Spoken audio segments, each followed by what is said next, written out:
Hello అండి, welcome to Manu properties అండి. కొత్త చూస్తున్న నా ఛానల్ సబ్స్క్రైబ్ చేసుకోండి. నేను ఏ ప్రాపర్టీ పెట్టినా మీకు నోటిఫికేషన్ వస్తుందండి. ఈరోజు మనకి Istanbul road semi commercial open plot సేల్కి వచ్చిందండి. ఇది 311 గజాల్లో ఉంటుందండి. ఇది ముంబై హైవే నుంచి మనకు వాకబుల్ డిస్టెన్స్లో ఉంటుందండి. ఇది ఇండియన్ ఆయిల్ పెట్రోల్ బంక్ దాటిన తర్వాత మనకు పద్మారావు నగర్ కమాన్ వస్తుందండి. ఆ కమాన్ నుంచి లోపలికి వస్తే ఇది 40 ఫీట్ రోడ్ అండి. ఈ 40 ఫీట్ రోడ్కే ఉంటుందండి ప్లాట్. ఇది మనకి సైజ్ వచ్చి 40x70 ఉంటుందండి. డైమెన్షన్ 311 గజాలు ఉంటుందండి.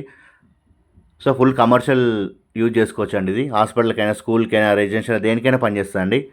సో వాకబుల్ డిస్టెన్స్లో ఉంటుంది, ఈస్ట్ ఫేసింగ్లో ఉంటుందండి. ఇది మనకు ప్రైస్ వచ్చి 58,000 చెప్తారండి గజం. నెగోషియబుల్, ఫిక్స్డ్ ప్రైస్ ఏం కాదండి. మనకు కనిపించేది హైవే అండి. సో హైవేకి వాకబుల్ డిస్టెన్స్లో ఉంటుంది, జస్ట్ 200 మీటర్ డిస్టెన్స్లో ఉంటుందండి. సో ఎవరైనా కమర్షియల్ చూసేవారికి చాలా బాగా సెట్ అవుతుందండి. ప్రైస్ వచ్చేసి 58,000 చెప్తున్నారండి. నెగోషియబుల్, ఫిక్స్డ్ ప్రైస్ ఏం కాదు. ఈస్ట్ ఫేసింగ్లో ఉంటుంది, 40x70 ఉంటుందండి dimension. Thank you for watching my videos and subscribe చేసుకొని షేర్ చేయండి.